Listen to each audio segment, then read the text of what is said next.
तशरीफ रखिए। आप स्टेज पे जितने लोग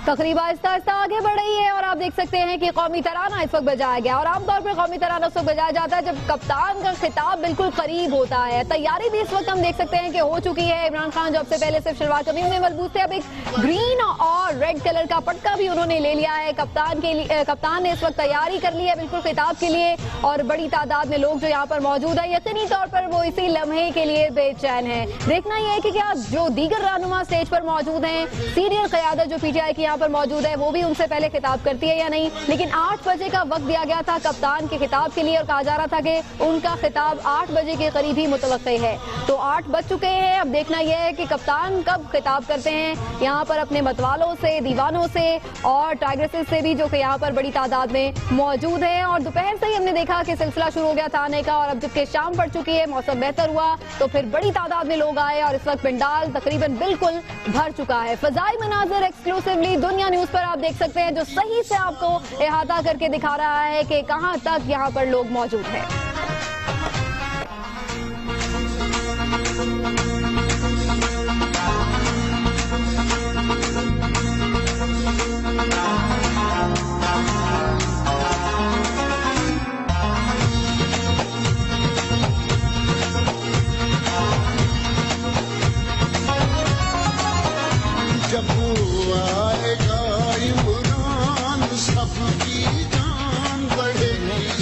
स्क्रीन पर देख रहे हैं पूरी दुनिया में और जो लोग यहाँ पर जलसागाह में मौजूद हैं, मेरा साथ दीजिएगा इस अजीम हस्ती को बुलाने में जो इंशाअल्लाह पाकिस्तान के मुस्तकबिल करीब के वजीर आजम हैं। और वो दूर नहीं, वो दिन दूर नहीं जब यहीं पे ये बड़ी स्क्रीन लगी होगी, हम सब यहाँ इकट्ठे होंगे और पार्लियामेंट हाउस पाकिस्तान से लाइव मनाजर आ रहे होंगे और ये हस्ती वजीर आजम पाकिस्तान का हल्फ उठा रही होगी और उसी लम्हे पाकिस्तान तेजी से तरक्की की तरफ गामजन होगा। नौजवानों, जाग रहे हो? जागते रहना पाकिस्तान, जागते रहना। अब नहीं जागोगे तो कब जागोगे? मेरे साथ जरा तालियों की गूंज में हाथ ऊपर उठा के तालियां बजाइए पीछे तक। मैं दावत खिताब दे रहा हूं। पाकिस्तान की आन है आप, पाकिस्तान की शान है आप, पाकिस्तान की पहचान है आप, पाकिस्तान की जान है आप, पाकिस्तान के खान है आप, पाकिस्तान के कप्तान है आप।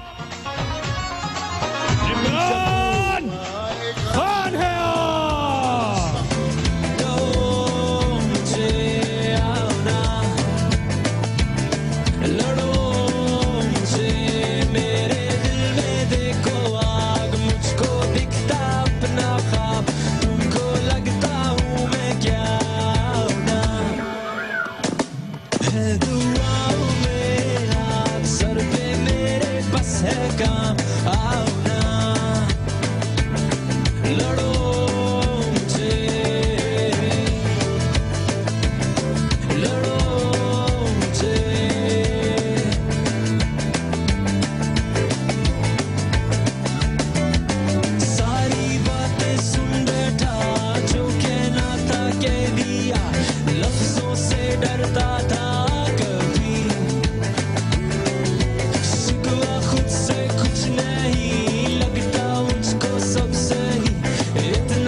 बिस्मिल्लाहिर्रहमानिर्रहीम।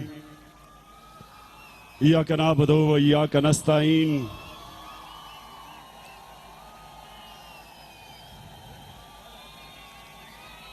आज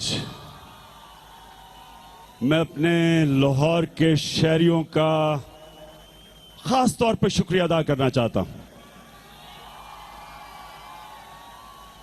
40 डिग्री से ज्यादा गर्मी,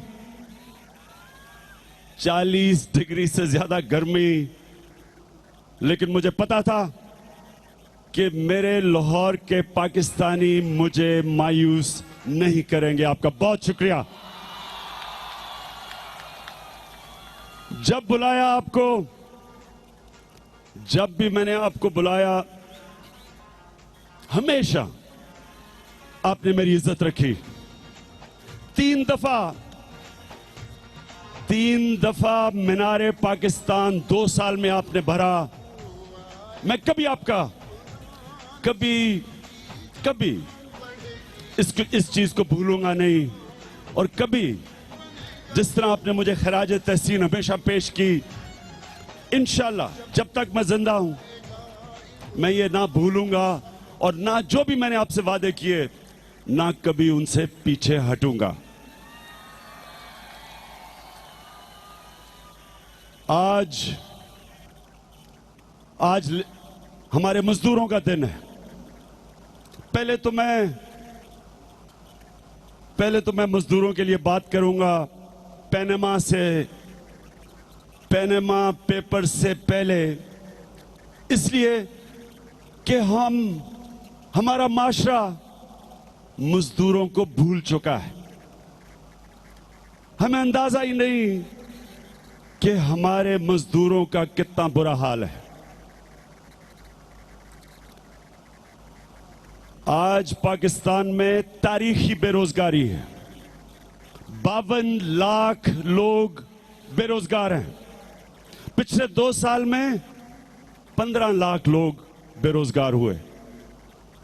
तो आज मैं सारे पाकिस्तानियों की तरफ से अपने मजदूरों को, मेहनतकशों को आज एक पैगाम देना चाहता हूं कि इंशाअल्लाह जो नया पाकिस्तान का हमारा ख्वाब है, हम अपने मजदूरों को इसलिए नहीं उठाएंगे कि हमें मजदूरों की वोट चाहिए। हम इसलिए उठाएंगे कि ये इंसानियत का तकाजा है। जिस माशरे में रहम ना हो, जो परवाह ना करे अपने कमजोर तबके की, अल्लाह की बरकत उस माशरे पे नहीं आती। इंशाअल्लाह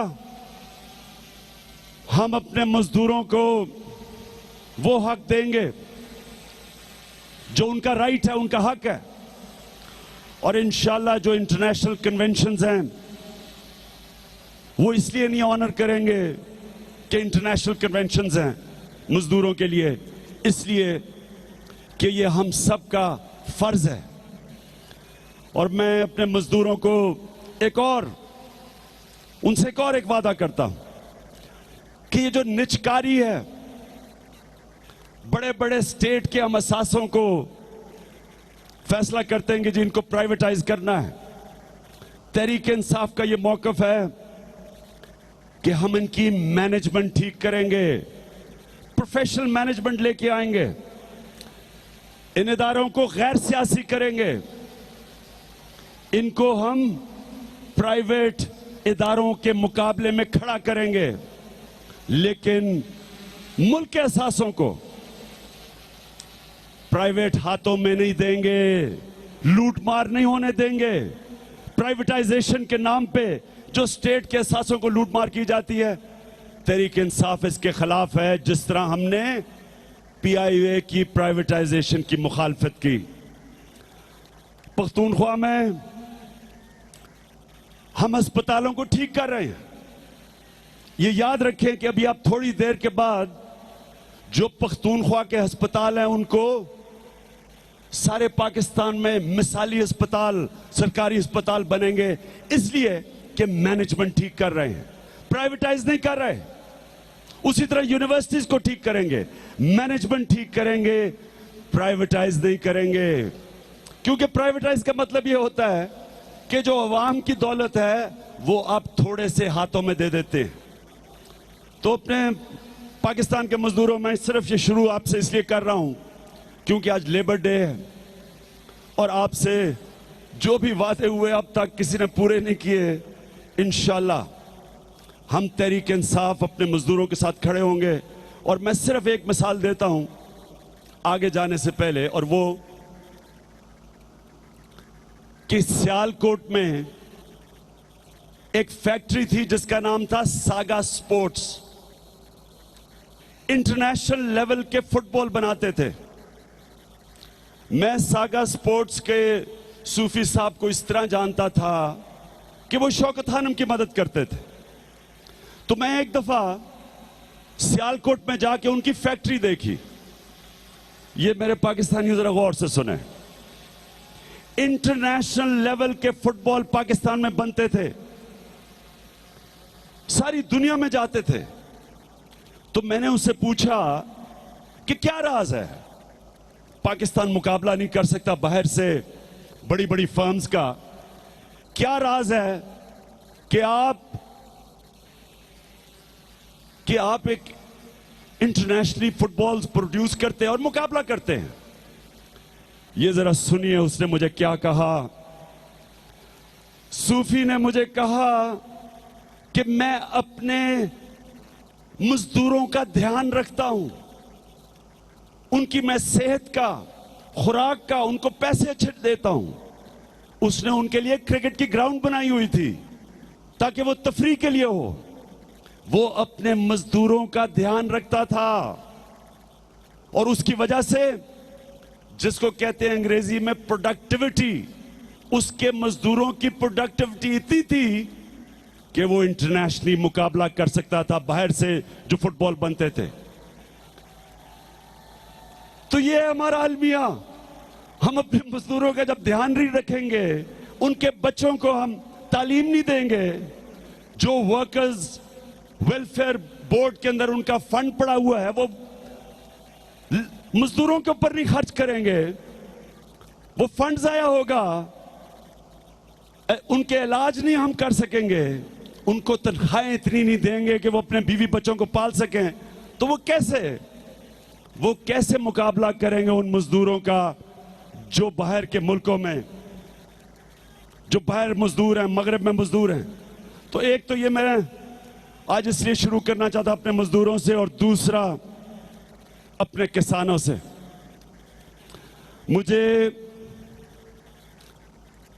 मुझे आज चारों तरफ से खबरें आ रही हैं कि गंदम की कटाई है और गंदम की कटाई में 1300 का भाव था और बेचारे किसानों को सिर्फ 1100 रुपया मिल रहा है।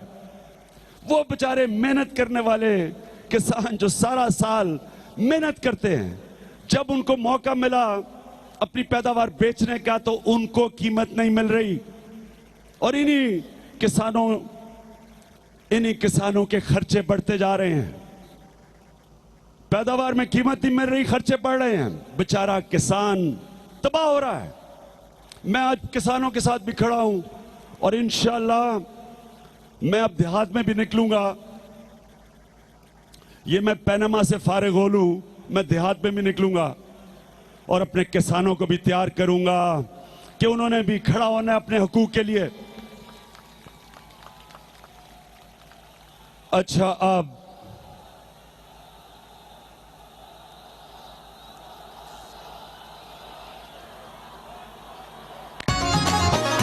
जब आएगा इमरान सबकी जान बढ़ेगी।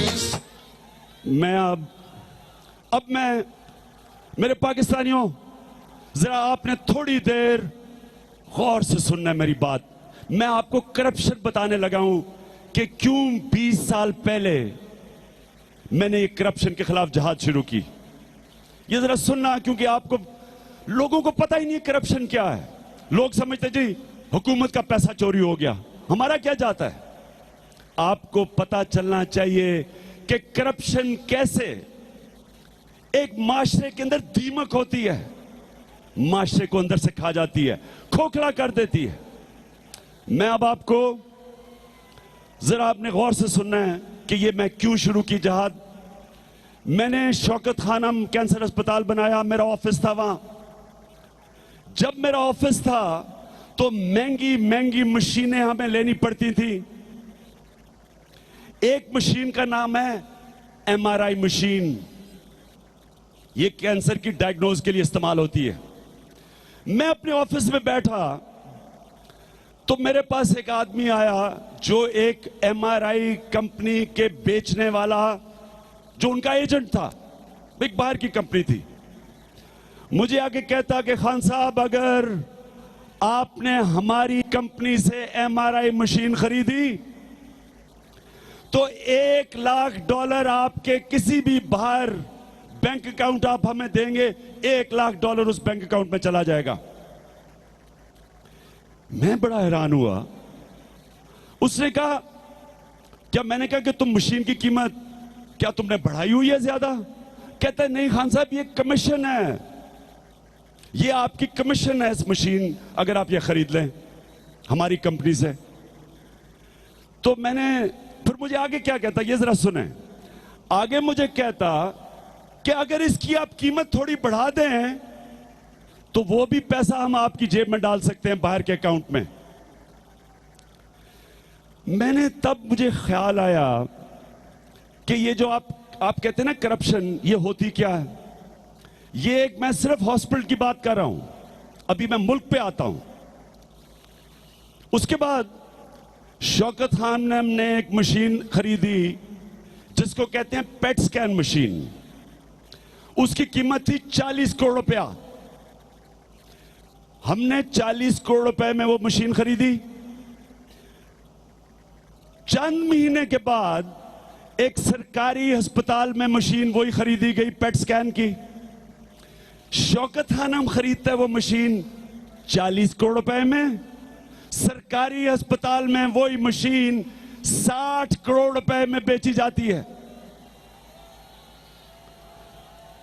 20 करोड़ रुपया किसी की जेब में जाता है। अब मैं आपको एक और पॉइंट बताने लगा हूं कि करप्शन इदारों को तबाह कैसे करती है। फर्ज मैं ये पैसे ले लेता, अगर मैं उस कंपनी से पैसे ले लेता, क्या होना था? जब मैंने चेयरमैन ने पैसे लेने थे तो कम से कम जो हमारा सीईओ है, जो हमारा मैनेजिंग डायरेक्टर है, उसको तो पता चल जाना था।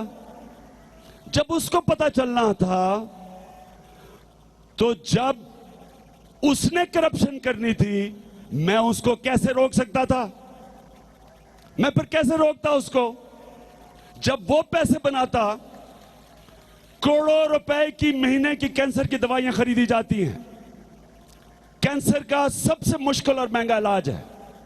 तो जब उसने अगर दवाइयों में वो पैसे बनाता, मैं कैसे रोकता उसको?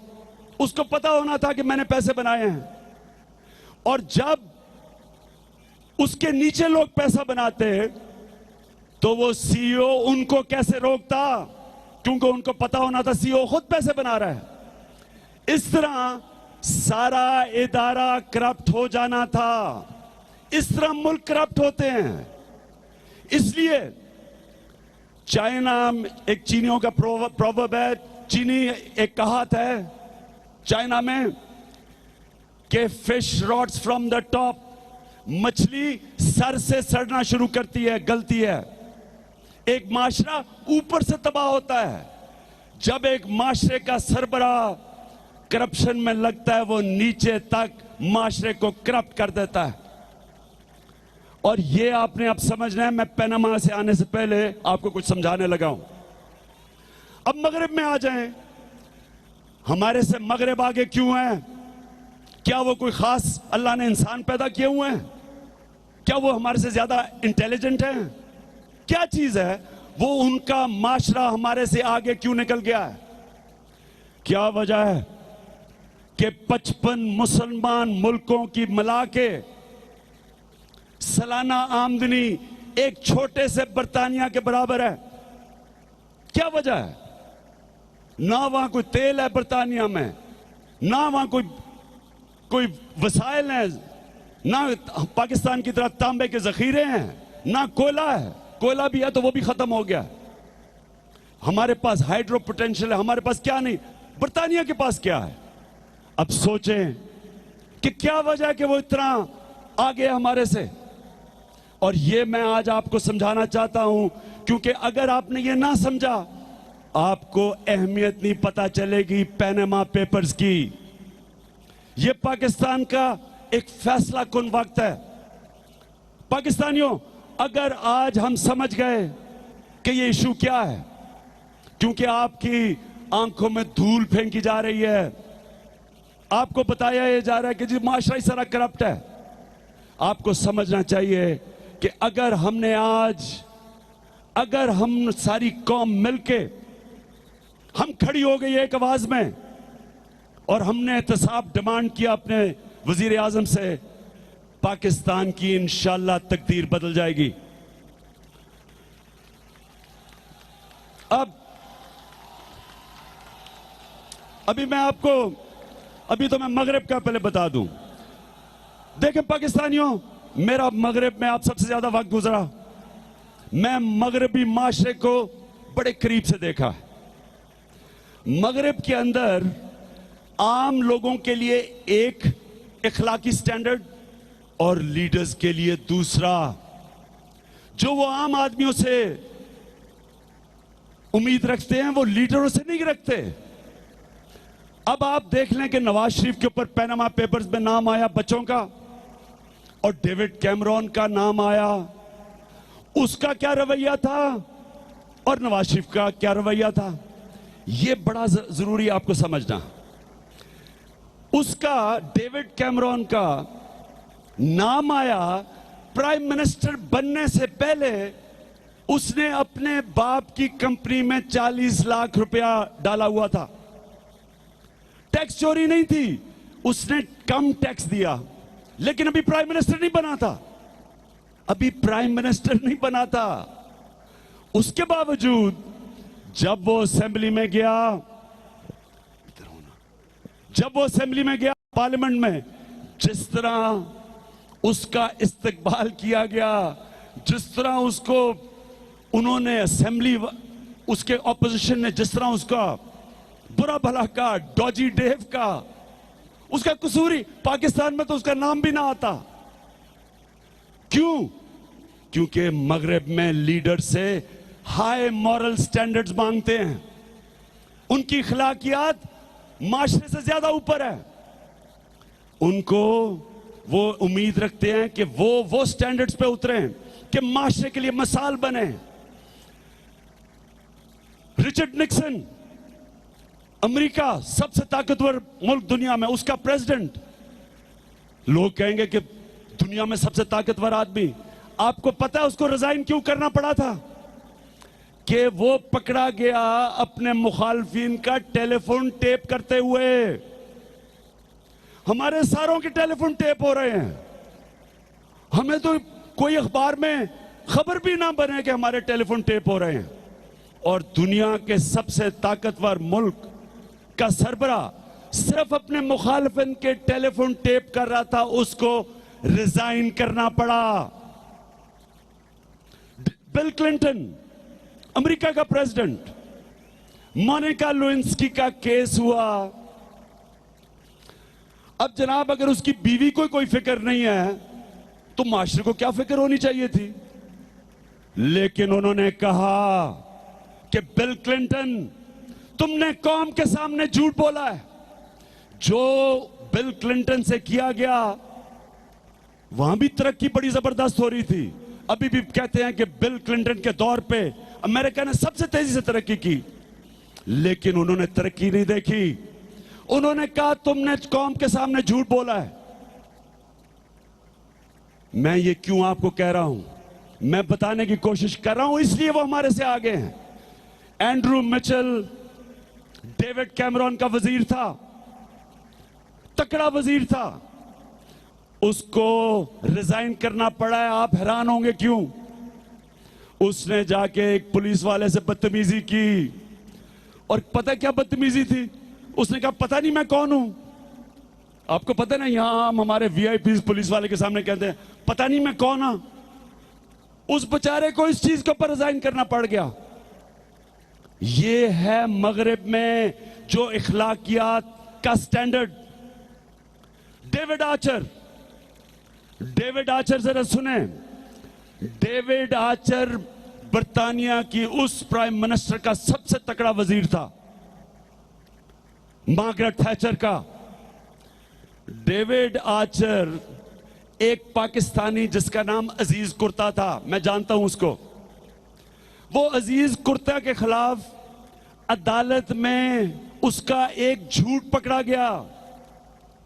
बर्तानिया का उनकी सबसे ताकतवर प्राइम मिनिस्टर मार्गरेट थैचर, उसका सबसे करीबी कॉन्फिडेंट डेविड आर्चर अदालत में झूठ बोलते हुए पकड़ा गया। 3 साल जेल में गुजारे उसने, झूठ के ऊपर 3 साल जेल में गुजारे। तो मेरे पाकिस्तानियों, मैं ये आपको इसलिए बता रहा हूं कि याद रखें, माशरा करप्ट नहीं होता, लोग करप्ट नहीं होते। यही पाकिस्तानी इंग्लैंड जाते हैं, जबरदस्त काम करते हैं, मेहनत करते हैं, पैसा कमाते हैं। यही पाकिस्तानी मैंने बाहर देखे, अमेरिका में, इंग्लैंड में, यूएई में लाइनों में खड़े होते हैं। यही पाकिस्तानी ट्रैफिक पे रुकते हैं। यही पाकिस्तानी दयानतदारी से काम करते हैं।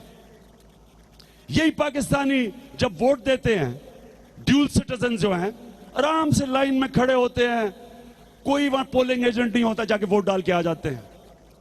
तो क्या वजह है कि पाकिस्तान में बैरून मुल्क पाकिस्तानी सिर्फ आते इसलिए नहीं है कि यहां करप्शन है या कानून नहीं है या जिसकी लाठी उसकी भैंस है। वो पाकिस्तानी वहां जाके ठीक हो जाते हैं, यहां आके क्या मसला है। इसलिए मैं अपने पाकिस्तानियों आपको आज कहना चाहता हूं, ये आपके लिए फैसला कुन वक्त है। आप हैं उम्मत नबी सल्लल्लाहु अलैहि वसल्लम की। आप वो वाहिद मुल्क हैं जो इस्लाम के नाम पे बना था। आपको पता होना चाहिए कि मदीना की रियासत में हमारे जो लीडर थे वो कैसे थे।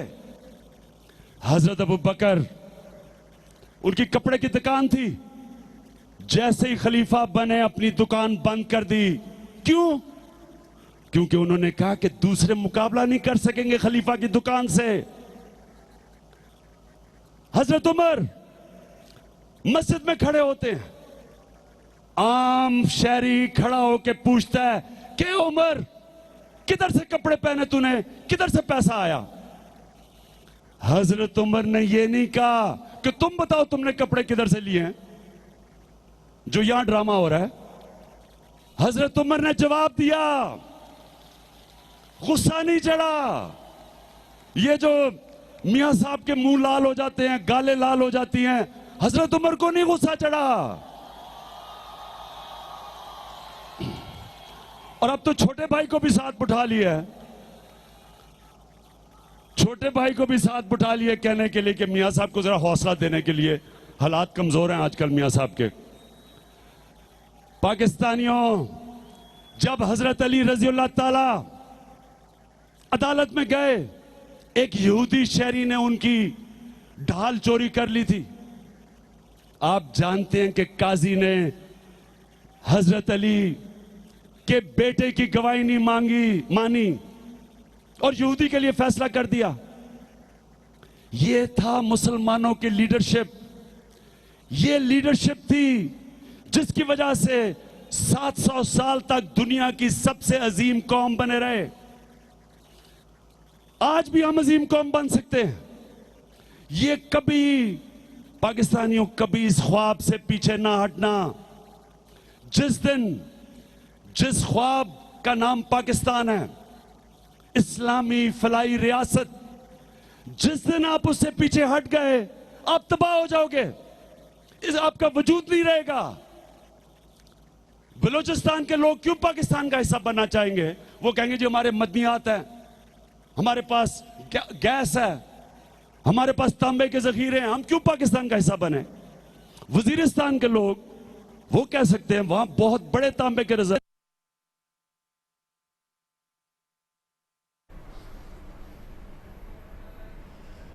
आती है, तेल निकल रहा है पख्तूनख्वा में, वो बिजली बना सकते हैं हाइड्रो इलेक्ट्रिक। वो आगे जाके कह सकते हैं हम क्यों पाकिस्तान का हिस्सा बने?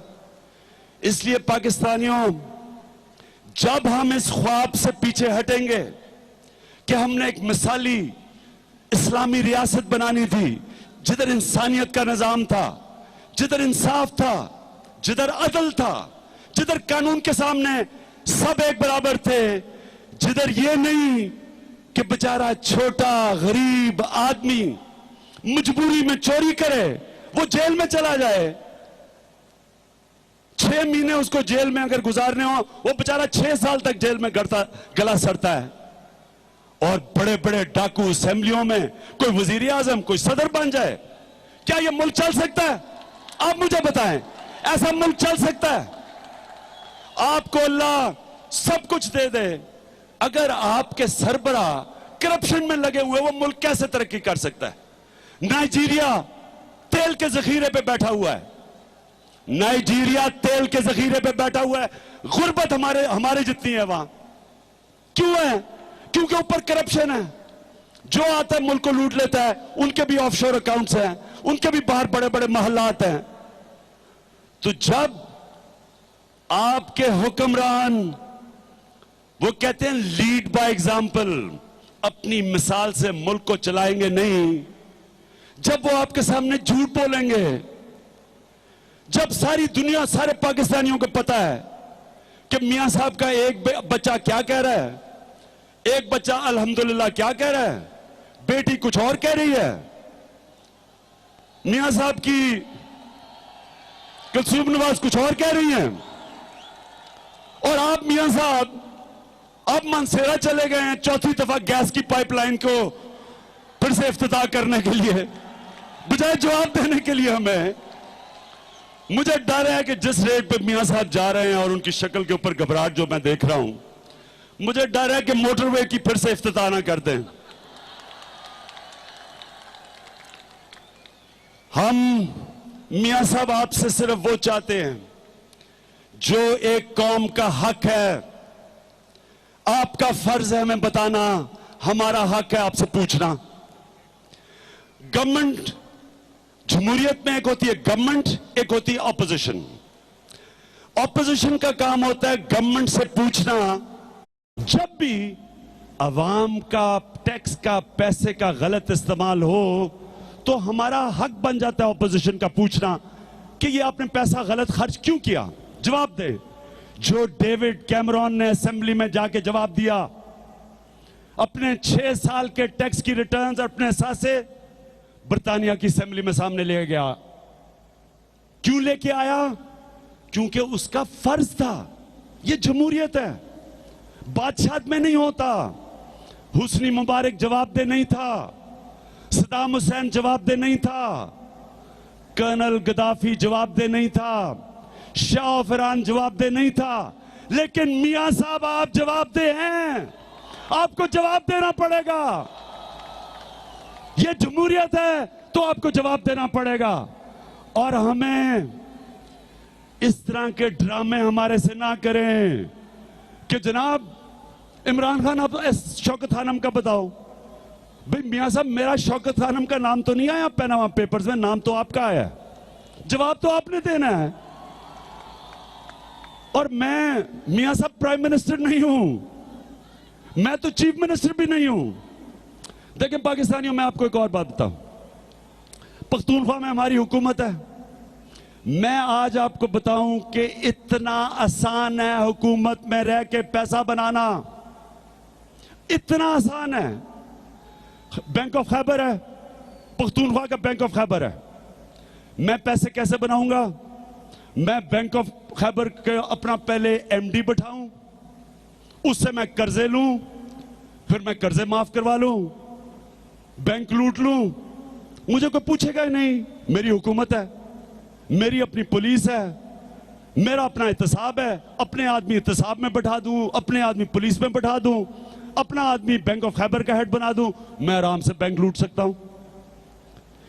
आपको पता है कि 95 और 92 के बीच में 7 सालों में शरीफ खानदान ने 6,000 अरब रुपया कर्जा लिया, 6,000 करोड़ रुपया कर्जा लिया, 6 अरब रुपया कर्जा लिया। फिर से सुन लो, 7 सालों में 6 अरब रुपए का कर्जा लिया, सॉरी 6,000 करोड़ रुपया, 6 अरब रुपया, 6 अरब रुपए का कर्जा लेते हैं अपने नेशनल, उन वक्त नेशनलाइज थे, नेशनल बैंक, हबीब बैंक वगैरह वगैरह, उनसे कर्जे ले लेते हैं। फिर वो कर्जे वापस नहीं करते, थोड़े से करके बाकी नहीं करते। इमरान खान बैंक ऑफ खैबर से पैसे ले, वापस ना करे, बड़े आराम से बिजनेस चला सकता है।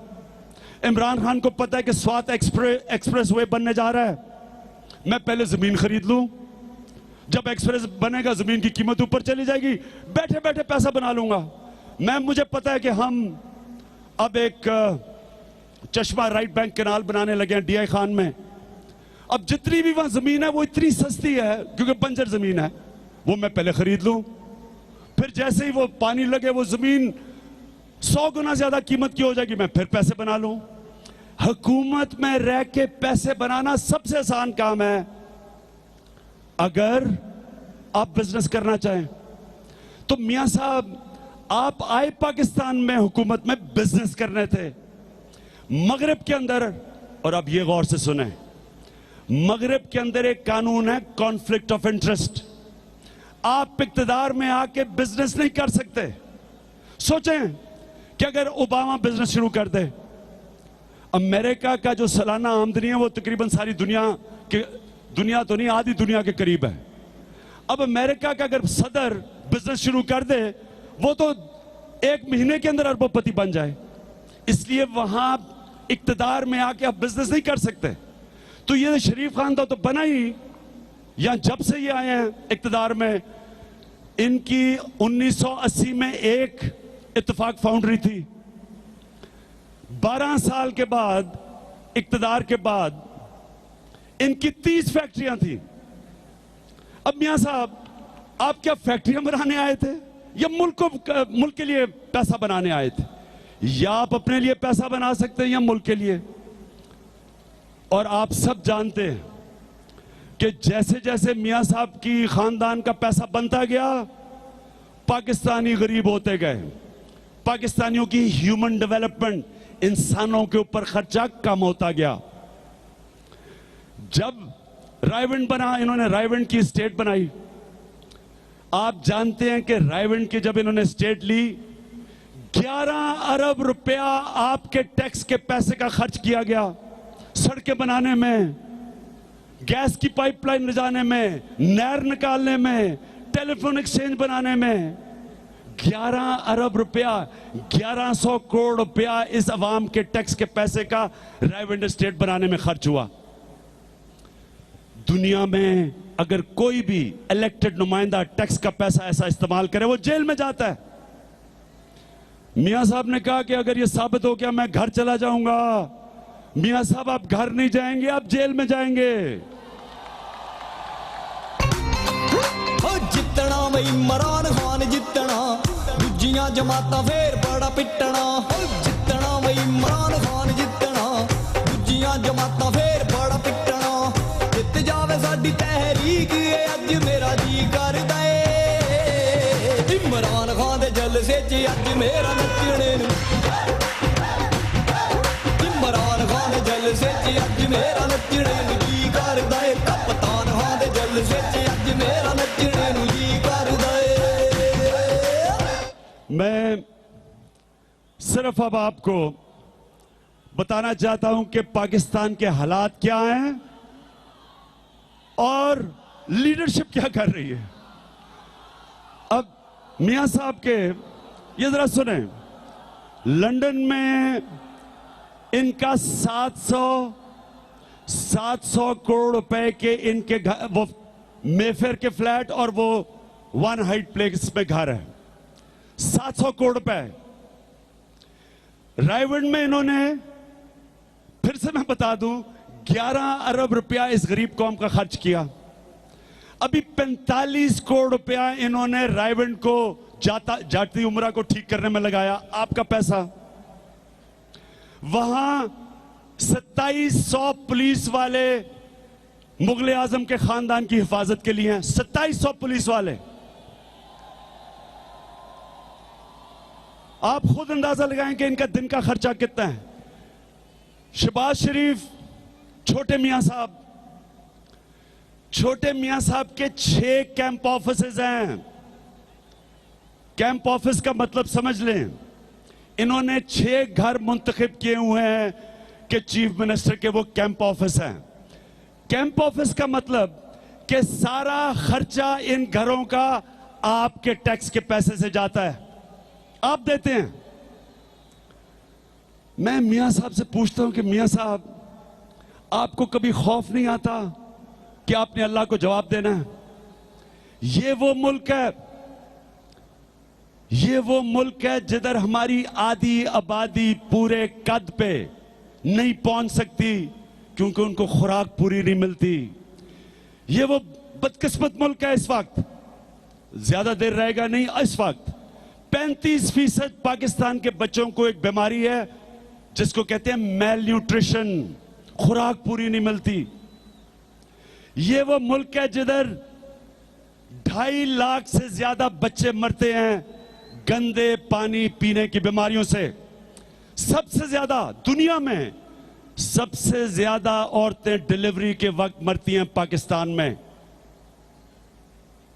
ये जरा सुनते जाएं कि यहां हो क्या रहा है। ये वो मुल्क है जिधर 2.5 करोड़ पाकिस्तान के बच्चे स्कूलों में नहीं हैं। सोचें, 2.5 करोड़ बच्चों का मुस्तकबिल ही नहीं है। वो 21वीं सदी में कैसे जाएंगे? स्कूलों में नहीं है। ये वो मुल्क है मेरे लाहौर के पाकिस्तानियों सुने, क्योंकि लाहौर जब उठता है सारा पाकिस्तान उठता है। लाहौर उठता है, पंजाब उठता है। और लाहौर की अभी मैं बाद में आपको अहमियत एक और भी बताऊंगा, लेकिन उससे पहले सुने जरा, 2.5 करोड़ बच्चे स्कूलों में नहीं जा रहे। सारे बर्रे सगीर में सबसे ज्यादा अनपढ़ पाकिस्तान में है, बांग्लादेश से भी ज्यादा, श्रीलंका से भी ज्यादा, नेपाल से भी ज्यादा, हिंदुस्तान से भी ज्यादा, सबसे ज्यादा अनपढ़ इस वक्त पाकिस्तान में। मैं मियां साहब से पूछता हूं कि दुनिया में कोई कौम ने तरक्की की है जिसने अपने लोगों की तालीम के ऊपर पैसा नहीं खर्च किया? आज तक कोई कौम बनी है सड़कें बना के? आज तक कोई कौम बनी है पुल बना के और ओवर पासेस और अंडर पासेस बना के? कौमें तो बनती हैं जब आप उनको तालीम देते हैं, उनका इलाज करते हैं, उनको इंसाफ देते हैं, अदल का निजाम पैदा करते हैं, अपने गरीबों का ध्यान रखते हैं, अपने मजदूरों का ध्यान रखते हैं, बेचारे अपने किसानों का ध्यान रखते हैं जो बेचारे सारा साल गर्मी में मेहनत करके बेचारों को जो कीमत उनके मेहनत की मिलनी थी वो बेचारे 1100 पे अपनी गंदम बेच रहे हैं बजाय 1300 के जो उनको मिलनी थी। कभी कौम बनी है कि आप 4 दफा जाके एक गैस पाइपलाइन को 4 दफा इफ्तिदा करें? कभी ऐसे बनी है कौम? कोई मुझे मिसाल दे कोई कौम बनने की। तो मैं मियां साहब फिर से पूछता हूं आपसे, और मैं मियां साहब आपके अलावा नून लीग के लोगों से पूछता हूं, नून लीग के लोगों, आप भी अल्लाह को जवाब दे हो। जो आज आप जाके नवाज शरीफ को बचा, उसकी करप्शन बचाने के लिए जो ड्रामे कर रहे हो, आपने भी अल्लाह को जवाब दें। आखिरत में अल्लाह को जवाब देना है, नवाज शरीफ को जवाब नहीं देना। मैं आपको एक मिसाल देता हूं, एक वाकया सुनाता हूं जो मेरी 20 साल की सियासत में सबसे तकलीफ दे वाकया। आज से 18 साल पहले बलूचिस्तान में खुशहाली थी। मैं गया, वहां जानवर मरने शुरू हो गए। वैसी बड़ी गुर्बत है बलूचिस्तान के देहातों में। मैं उधर गया बलूचिस्तान में, तो मैं एक कैंप में चला गया। कैंप लगा दिए गए थे वो लोग जिनके जानवर मरने शुरू हो गए थे, जिनको वहां सारा चारा खत्म हो गया क्योंकि बारिशें नहीं हो रही थी, तो लोग वहां कैंपों में आ रहे थे। ये मेरे जरा गौर से सुने, ये मेरी जिंदगी में कभी ये सीन मैं नहीं भूल सकता। एक टेंट था, मैं आदमी मुझे मिलने आया, हमने उनको अपनी तरफ से कोई बोरी शोरी अनाज की थी, दे दी।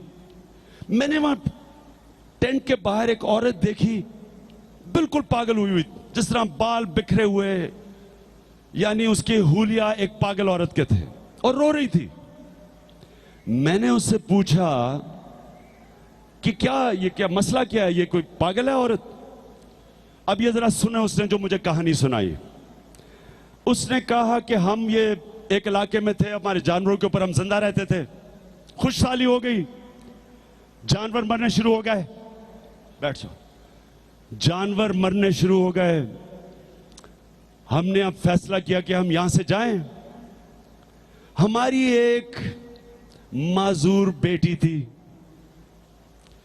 अब हमने सोचा कि माजूर बेटी के साथ हम कैसे जाएंगे। पाकिस्तानियों ये जरा सुने, मां बाप ने आखिर में फैसला किया कि हम वो माजूर बेटी को यहां छोड़ के जाना पड़ेगा बाकी बच्चों को बचाने के लिए। वो जब वहां से जा रहे थे तो वो माजूर बेटी की चीखों की आवाजें आ रही थी बड़ी दूर तक, और वो कहता है कि ये जो मां है इसके अभी भी ज़हन में वो चीखों की आवाजें गूंज रही हैं, इसलिए ये पागल हुई हुई है। मैंने सोचा कि अल्लाह जिस माशरे में ये हो, अल्लाह की बरकत उस माशरे पे कैसे आ सकती है। पाकिस्तानियों ये गौर करो कि जिस माशरे में इतना जुल्म हो, इंसानियत ही ना हो, कितना मुश्किल हो। बाहर का मुल्क हो, सरकारी हेलीकॉप्टर होते हैं वीआईपी स्क्वाड में, वो जाके फिरना शुरू हो जाए, उठा ले लोगों को, कोई पूछने वाला नहीं है।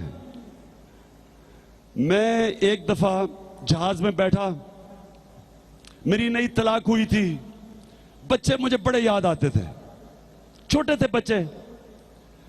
तो मैं एक बच्चों को मिलने जा रहा दुबई के जरिए इंग्लैंड। तो मेरी साथ वाली सीट पे एक आदमी बैठा, रोता जाए। मैंने उससे पूछा क्या है? मैंने समझा इसको शायद जहाज से डर लगता है, कई लोगों को जहाज से डर लगता है उड़ते हुए।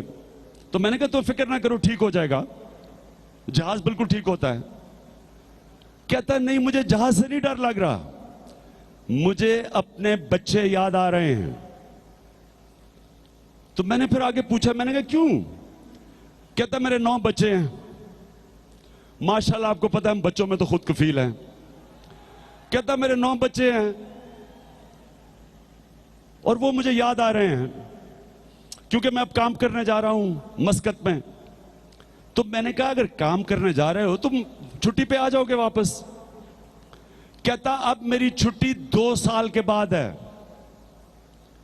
मैंने सोचा कि मैं 2 महीने अपने बच्चों के बगैर मेरे लिए अजाब है, ये 2 साल अब अपने बच्चे नहीं मिलेगा, अपनी बीवी को नहीं मिलेगा, बच्चे अपने बाप को नहीं देखेंगे। तो मैंने सोचा कि हमने इस मुल्क से क्या किया है।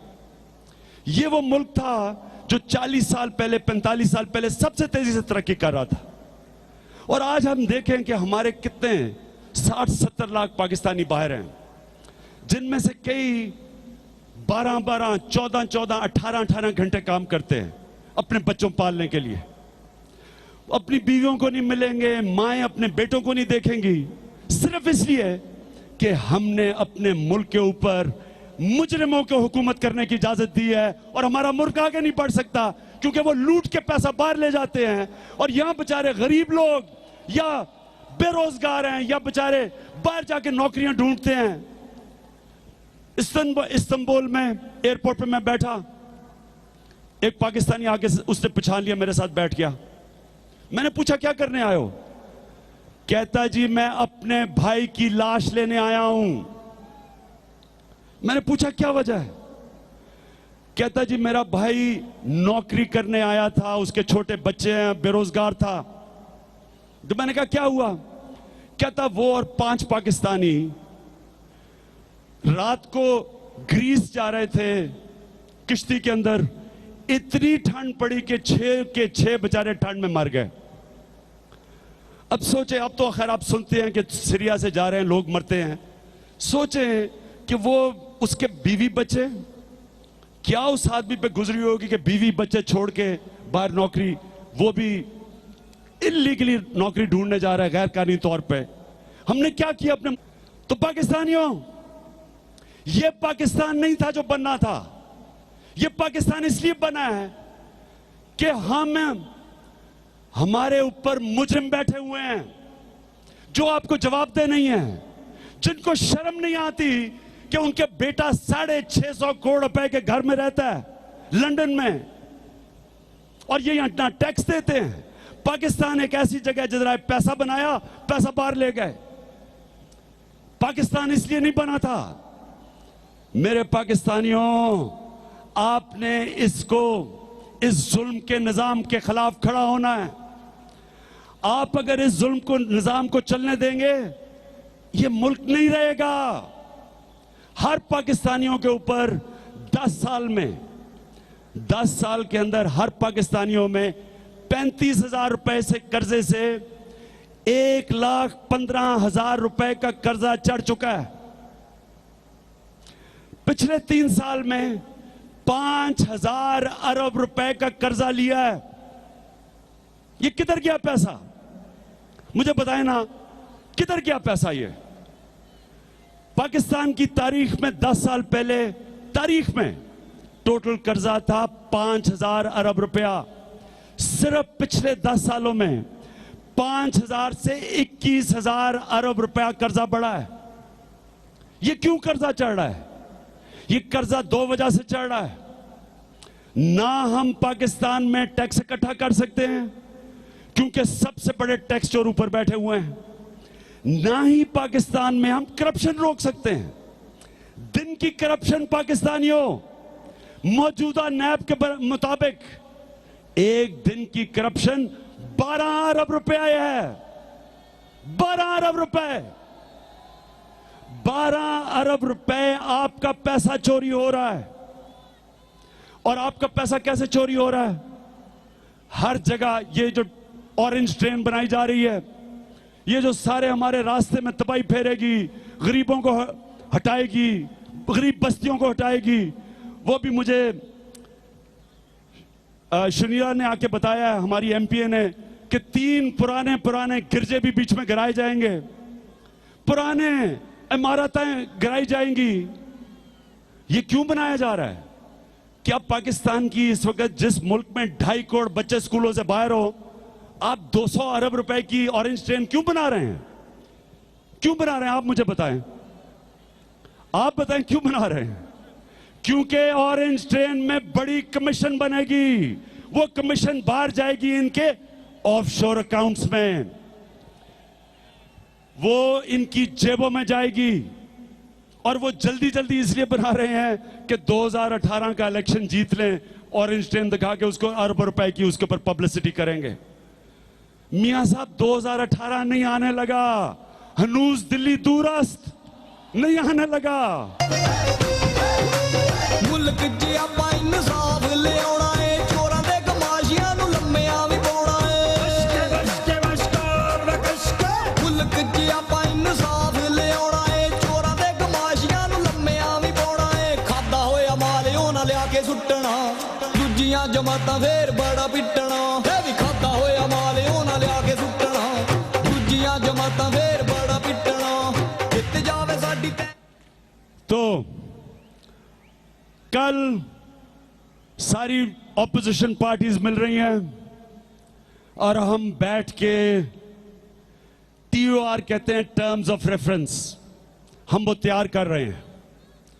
इंशाल्लाह सारी ऑपोजिशन एक आवाज में नवाज शरीफ से डिमांड करेगी कि सुप्रीम कोर्ट के चीफ जस्टिस के नीचे एक आजाद इंक्वायरी कमीशन चाहिए। इंशाल्लाह वो भी मैं आपको बताऊंगा नहीं, हमने तैयार किए हुए टर्म्स ऑफ रेफरेंस, लेकिन हम सारी ऑपोजिशन को चाहते हैं साथ लेके चलें। हम चाहते हैं कि सारी ऑपोजिशन एक दफा इकट्ठी हो और मियां साहब को कहे कि सुप्रीम कोर्ट के नीचे हमें इत्तेसाब चाहिए, आपका, 200 लोगों का नहीं, सारे डिफॉल्टर्स का नहीं, मियां साहब आपका। और मियां साहब, आप असल में आपको रिजाइन कर देना चाहिए।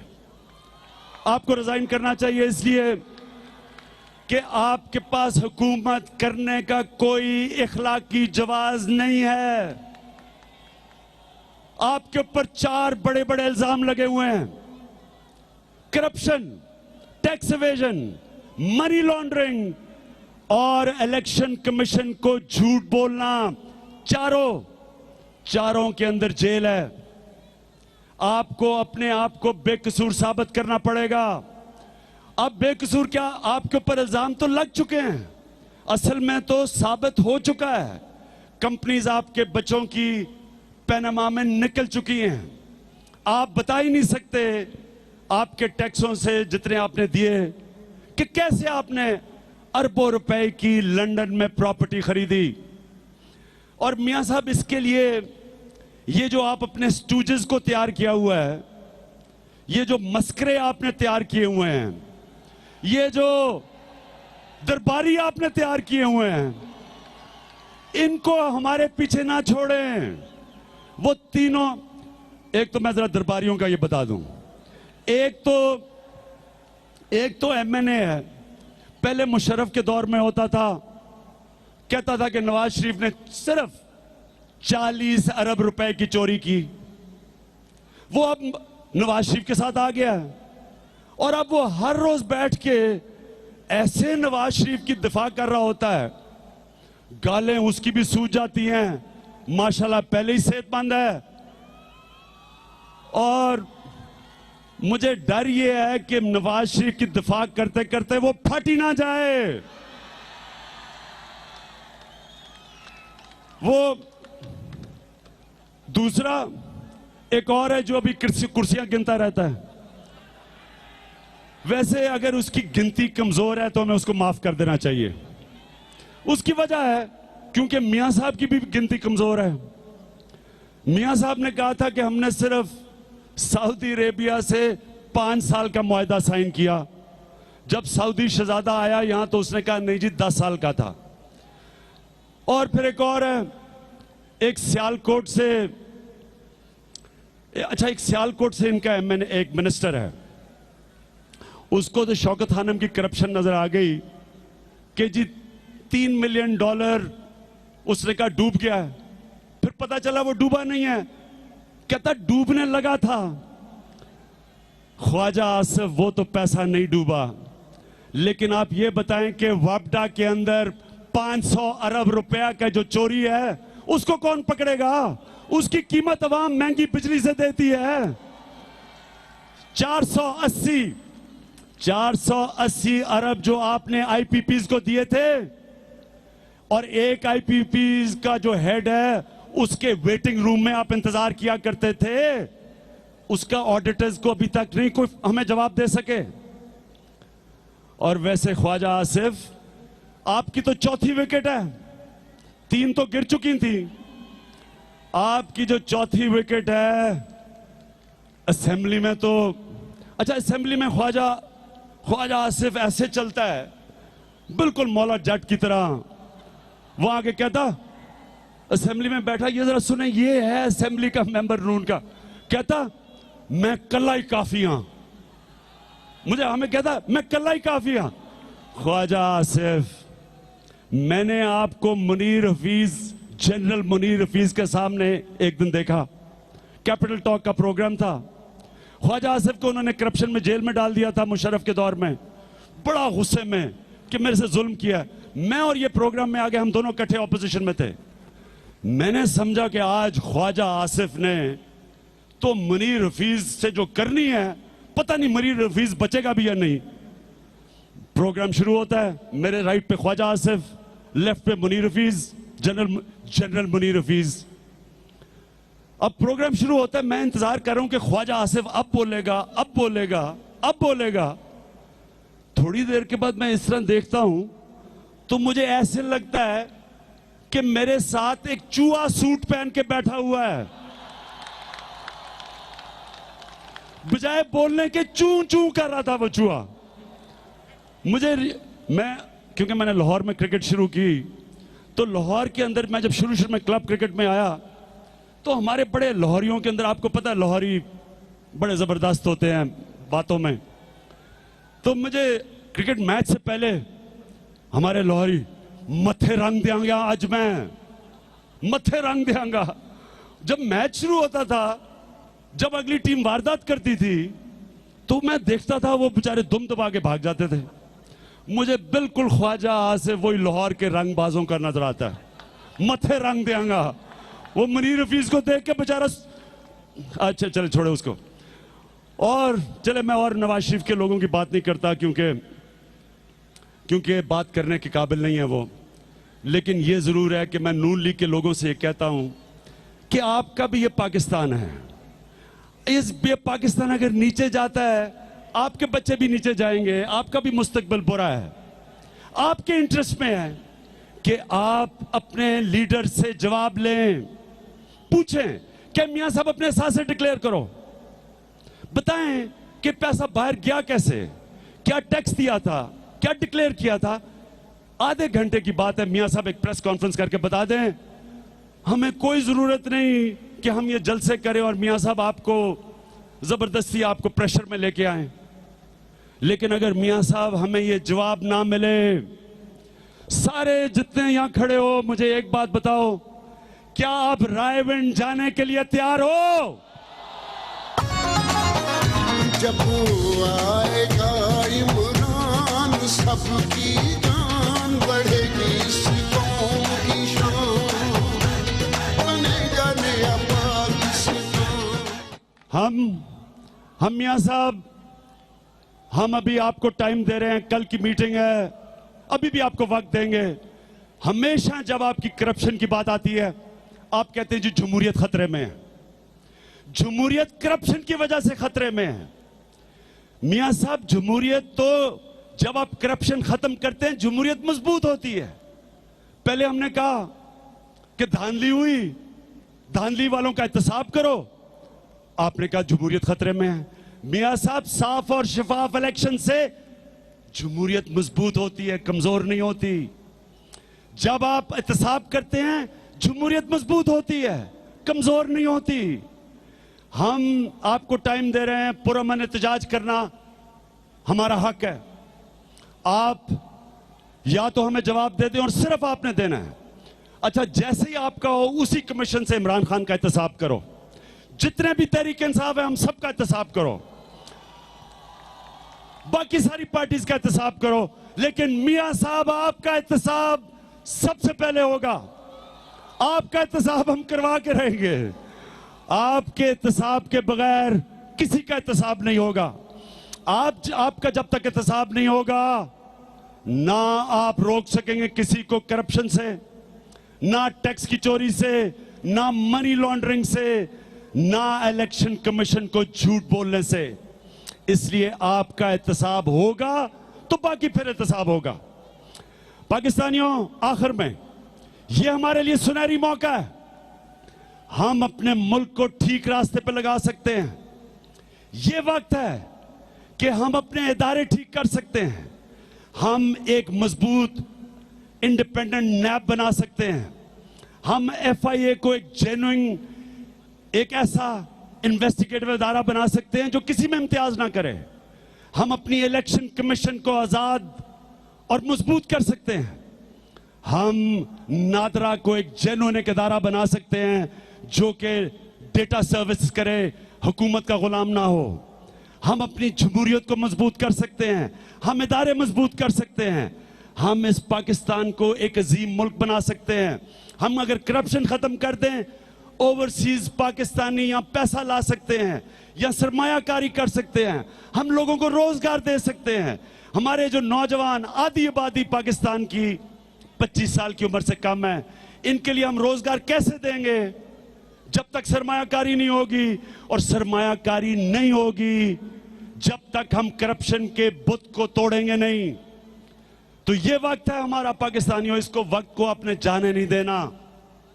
हमने पीछे नहीं हटना। आप सब भी पीछे हट गए। आज मैं आप सबके सामने कह रहा हूं, इमरान खान पीछे नहीं हटेगा। धरती से फसली बटेरों को भगाएंगे, जालिमों को, चोरों को, लुटेरों को भगाएंगे, पूरा करेंगे सब नुकसान, तुम देखना मेरी। अच्छा, मैंने अभी तकरीर तो खत्म कर देनी थी, मैं देख रहा हूं वहां पीछे तक सारे जमे हुए हैं, इसलिए मैं थोड़ा सा आपको अब मैं देख रहा हूं कि आप में माशाल्लाह जो मैं जज्बा देखना चाहता था वो है, और जो मैं देखना चाहता था कि मेरी कौम तैयार है। तो इसलिए अभी हमने रायवंड नहीं जाना, तैयारी रखना, लेकिन रायवंड से पहले अगले इतवार हम फैसलाबाद जा रहे हैं। फैसलाबाद जाएंगे, फिर यहां करीब आते जाएंगे, लाहौर में भी आएंगे, लेकिन सारे तैयार रहना। किसी टाइम पे भी मैं आपको रायवंड का ऐलान कर दूं और आप सबको वहां ले जाऊं। एक चीज मुझे इनके दरबारी वजीर ने मुझे कहा कि वो बनीगाला आ जाएगा, जमान पाक आ जाएगा। भाई बिस्मिल्लाह आओ, मैं तो आपको दावत दूंगा, मैं तो आपको खाना खुने भी बाहर से खिलाऊंगा आपको, वहां से आओ। लेकिन मेरे से मांगोगे क्या? मेरे एहसास तो पहले ही डिक्लेयर हुए हैं, मेरी वेबसाइट पे हैं, तो मेरे से मांगोगे क्या? मैं तो मियां साहब को कह रहा हूं कि जो पैनामा पेपर्स हैं उसकी हमें बताएं कि पैसा बाहर गया कैसे, जायज था, टैक्स दिया। मैं तो मियां साहब से वो मांग रहा हूं जो मेरा हक और फर्ज है जमहूरियत में। आप मेरे से क्या मांगेंगे? बिस्मिल्लाह आए, लेकिन मेरे से मांगेंगे क्या? आप जानते हैं कि मैं अभी इंग्लैंड में था, वो मेरे बच्चों की नानी के घर के बाहर आ गए नून लीग के लोग। अब जरा सुनिए, वो बच्चों की नानी मेरे से पूछती, कहती Imran what are these people out there for? ये हमारे से क्या मांगने आए हैं? अब मैं सोचूं कि मैं इसको क्या बताऊं कि ये यहां इसलिए आए हैं अपने लीडर की करप्शन छुपाने के लिए। अब मैं उसे कैसे बताऊं कि लोग तो प्रोटेस्ट करते हैं कि पब्लिक का पैसा चोरी हुआ हो, इसलिए प्रोटेस्ट करते हैं। लोग इसलिए तो प्रोटेस्ट नहीं करते हैं कि लीडर की जो करप्शन है उसको बचाने के लिए। अगर तहरीक इंसाफ वालों कभी भी मैंने करप्शन की और आपने उसको बचाने की कोशिश की, मैं आपको छोड़ दूंगा, मैं अपनी पार्टी छोड़ दूंगा। इसलिए मैंने पहले से अपने एहसास से डिक्लेयर किए हुए हैं। अब मैं आप सबका शुक्रगुजार हूं, और इंशाल्लाह क्योंकि इतना जबरदस्त क्राउड जमा हुआ है, हम अभी मैंने इब्रारुल हक को कहूंगा कि आपको एंटरटेन करे आके। अभी हम यहीं पे हैं। गो नवाज, गो नवाज, गो नवाज, गो नवाज, गो नवाज। अब आप सबके पुरजोर इस्तेमाल में जैसा कि जी इमरान खान ने खिताब किया और कोई और नहीं, मियां मोहम्मद नवाज शरीफ और उनके भाई शहबाज शरीफ को ही तनकीद का निशाना बनाया। उनका ये कहना था कि मियां साहब इसलिए हुकूमत में आए कि ताकि आप बिजनेस कर सकें, और साथ साथ उन्होंने इस बात की भी तंबीह की, मियां साहब अगर जमात साबित हो गए तो आप घर नहीं सिर्फ और सिर्फ जेल जाएंगे। साथ साथ उनका यह भी कहना था कि लीडरों की आमतौर पर अखलाकियात आम आवाम से ज्यादा बुलंद होती है। और साथ साथ एक चाइनीज मिसाल देते हुए उनका यह कहना था कि चाइनीज में ज़रबुल मसल है कि मछली सर से गलना शुरू होती है, लेकिन इसका मतलब ये कि एहतसाब वजीर आजम से होना चाहिए कि वो लूट कर खा गए हैं, तो फिर इसके ऊपर हम उनसे क्या कहें? इसके ऊपर तो कोई दो राय नहीं है। और मैं एक इनकी नजर करना चाहूंगा, ये हमारे जो पनामा लीडर्स हैं, कि सारे शहर दी बत्ती गई है, सब नूं अपनी अपनी पई है, रावी दे विच पानी कोई नहीं ते गुलशन रावी डुब्बी पई है, ते खादा तुसी रज के सानू खुशबू है, आटा है ना चीनी है ना पानी है ना लो है। इसलिए इनके लिए मशवरा है कि जद्दे वाली बस ते बह जा, छेती करते नस के बह जा। ओए जद्दे बड़ियां मौजा नी, ना कोई कुट ना सोजा ने, उथे केड़ा फौजा ने।